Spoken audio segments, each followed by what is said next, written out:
Hey, what's up my video game lovers? My name is Nick Pell and this is coming from my townhouse. Now this week I have for you guys the review of Resident Evil 6 for the 360. This is primarily a campaign review. I didn't really go much into the multiplayer aspect or anything like that, so keep that in mind. If that's what you came here for, that's not what you're going to get. And there's potential spoilers. I won't talk about anything huge, and if I do, I'll say it towards the end of the video, and I'll say that that's what I'm going to talk about. Primarily, Resident Evil 6 is split into 4 different campaigns. He plays Leon Kennedy, Chris Redfield, Jake Mueller, and Ada Wong. And these are the 4 people that are mainly associated with the game itself. They were all involved in Raccoon City in one way, shape, or form, or through somebody. Everyone except for Ada has their own partner that is also involved in their unique campaigns. So getting right down to it, in the order that I played the campaigns in, Leon Kennedy and Helena. Leon's campaign is more or less the same as what his Resident Evil 4 game was. It's got kind of darker feel to it. It's got a darker imagery, if nothing else. The first 3 chapters that you play in, I think, as Leon are just all out dark. Even the last few ones actually are pretty dark in terms of imagery. The story itself for Leon is actually pretty decent. I didn't find myself too bored with it for the most part. The only gripe I would have with it is at the very end with the final boss.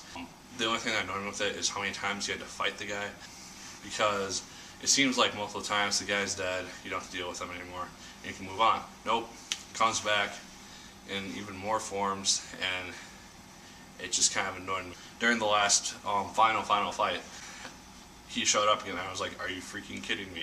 And it took me forever to take him out. So that would be the only gripe that I have with Leon's story. I did like it for the most part. I felt that it was very good and it worked really well. With Chris Redfield's story, him and Piers, this is more along the lines of what Resident Evil 5 was.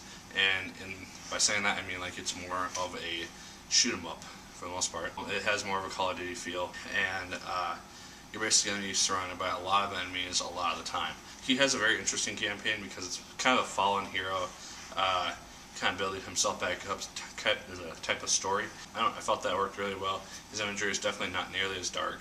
It's more of the heroic, actiony type of story, and partly revenge. And so, yeah, Chris's story was pretty good. Had a very interesting ending. I actually really enjoyed the ending. On the boss fight was still annoying as all hell until I figured out how to beat it. But yeah, Chris Redfield gets an okay from me. Jake Mueller, he is a very interesting character because if you don't know this, but you probably will when you see this, he is Albert Wesker's son, and he is basically the only way to stop the C virus, which is the main outbreak that is plaguing Resident Evil 6, and his blood is the only antibody in existence. So he basically has to get to safety with the help of Sherry, who I never played the original Resident Evil game, so I'm not certain on this, but I believe she was I'm assuming a younger girl during the Raccoon City incident, and then Leon and Claire had to help her escape. Yeah, his story, it's more of a beat 'em up, but it's also kind of, for Jake at least, a story of kind of finding himself, because he's a mercenary. That's how he starts out, and then Sherry shows up and she tells him he has like an important purpose, and he kind of starts to change his view on things, and Sherry kind of helps him with that. So Jake Mueller's story, well, it wasn't the most exciting, and it could be kind of annoying at times. It was still a good story, and it was the only boss fight that I didn't die during. So or the final boss fight that I didn't die during, so that was happy. And then lastly we have Ada Wong, and she is portrayed in basically every campaign as possibly a good guy, possibly a bad guy. In Chris Redfield's campaign, bad guy. In Leon's campaign, good guy. And so it's a very interesting thing to see her campaign play out, because I had my own theory about why things were happening, and I was right for the most part. But Ada's campaign is also very interesting. It's not nearly as action-oriented. You have to fight a few enemies, but for the most part, it's much easier. It's kind of just seeing what she was doing behind the scenes again.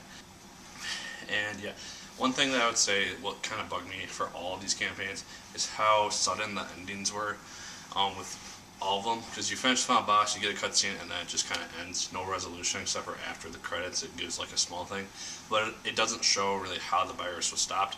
or anything like that, or anything that happened with most of the characters. So I'm hoping that in Resident Evil 7, assuming that it happens, or whatever sequel is made for this, it shows more on the main characters, especially Jake. I think he could have an interesting storyline if they went with him. Yeah, in terms of gameplay, I felt like you were really limited on ammo a lot of the time. The only person that I really started to feel secure ammo-wise with was Ada, and that was mainly because I could mainly just fight with her, hand-to-hand stuff. Everyone else kind of required a lot of ammo to take out, because like I said, there was a lot more enemies on the screen with everyone else's campaigns. So you went through ammo really quickly. Like there were times with Leon that I would just run out of ammo and just have to fight. Also, with the fighting, there's an action gauge, which really annoyed the hell out of me, because you can only use physical attacks on enemies when that gauge has some energy in it. Once that runs out, you have to wait like 30 seconds for it to recharge, and it's a bitch to kind of wait for. Especially if you have no ammo and you have enemies coming at you, you can't do anything. Graphics are actually really well done in this game. The CGI cutscenes look amazing, they look really nice.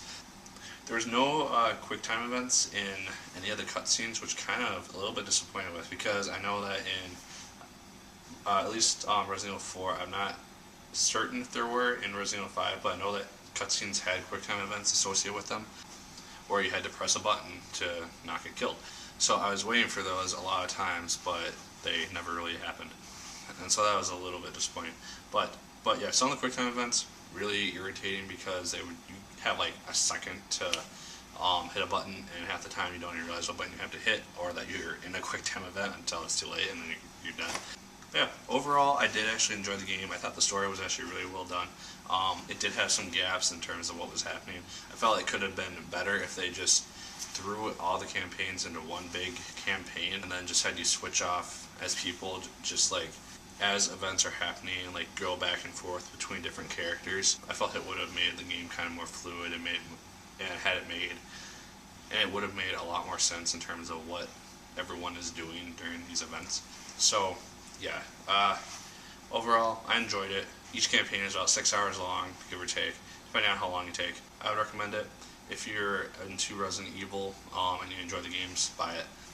If you just kind of like the games, rent it, because you'll get through it pretty quickly. There is some replayability. I probably won't go back through it a lot, but there are collectibles and whatnot, and achievements or trophies to get for playing on higher difficulties. I played on normal just because I wanted to get through it, and that gives me some challenge, but not too much.